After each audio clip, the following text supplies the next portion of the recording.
आप आईएएस बनना चाहते हैं?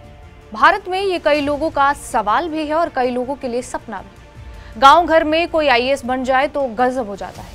खैर, पहले उस सवाल का जवाब देते हैं। तो जवाब ये है कि मैं आईएएस नहीं बनना चाहता हूँ।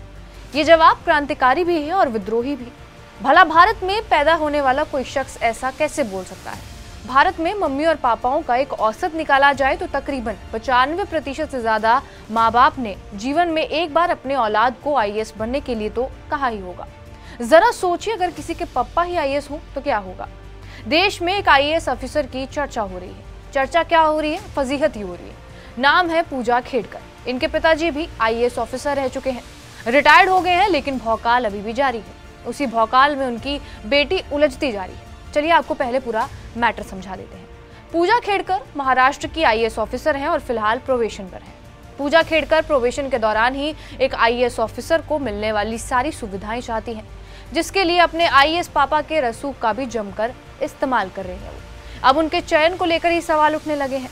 दरअसल सिविल सेवा परीक्षा के दौरान पूजा खेड़कर ने दावा किया था कि वो मानसिक रूप से दिव्यांग है और उन्हें देखने में भी समस्या है। लेकिन हैरानी वाली बात यह है कि बिना जांच के ही उनका प्रशासनिक सेवा में चयन हो गया और जिस पर अब विवाद हो चला है। इस दौरान पूजा खेड़कर ने 6 अलग अलग मौकों पर मेडिकल जांच में शामिल होने से किसी न किसी कारण से इनकार किया।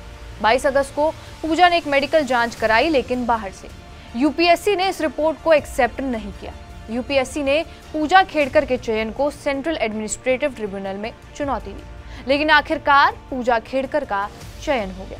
पूजा को लेकर एक और विवाद है। पूजा खेड़कर के पिता दिलीप खेड़कर ने हाल ही में लोकसभा चुनाव लड़ा है, जिसमें उन्होंने अपनी संपत्ति 40 करोड़ बताई, जबकि पूजा ने खुद को OBC non creamy layer status के लिए पात्र बताया।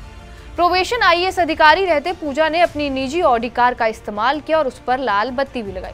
साथ ही उन्होंने एक आधिकारिक कार, आवास, ऑफिस रूम और बाकी कर्मचारियों की मांग की। एक सीनियर अधिकारी के छुट्टी पर जाने के बाद उसकी कुर्सी पर कब्जा कर लिया गया। पुणे कलेक्टर ने राज्य के मुख्य सचिव को चिट्ठी लिखी, जिससे पूजा खेड़कर का ट्रांसफर पुणे से वाशिम हो गया। पूरा मैटर यही है। अब बात करते हैं यूपीएससी की, जिसने इस पूरे मामले को सेंट्रल एडमिनिस्ट्रेटिव ट्रिब्यूनल में चुनौती दी है। हर कोई सेंट्रल एडमिनिस्ट्रेटिव ट्रिब्यूनल के बारे में जानना चाहता है कि आखिर इसका क्या काम है और किसी आईएएस ऑफिसर के खिलाफ कार्रवाई के लिए यूपीएससी को यहाँ दरवाजा क्यों खटखटाना पड़ा।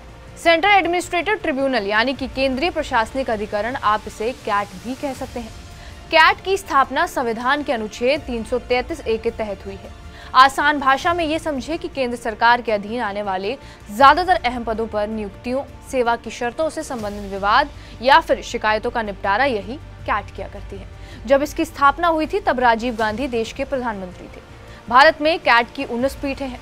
किसी हाईकोर्ट का वर्तमान जज या पूर्व जज कैट के अध्यक्ष होते हैं और ये देखना दिलचस्प होगा कि आगे कैट पूजा खेड़कर के मामले में क्या करती है। बहरहाल, पूजा खेड़कर से इस मामले पर सवाल किया गया तो उन्होंने कहा कि मैं अपनी नई ड्यूटी ज्वाइन कर खुश हूं, मुझे कुछ नहीं बोलना है। सरकार ने मुझे इस मुद्दे पर बोलने की इजाजत नहीं दी है।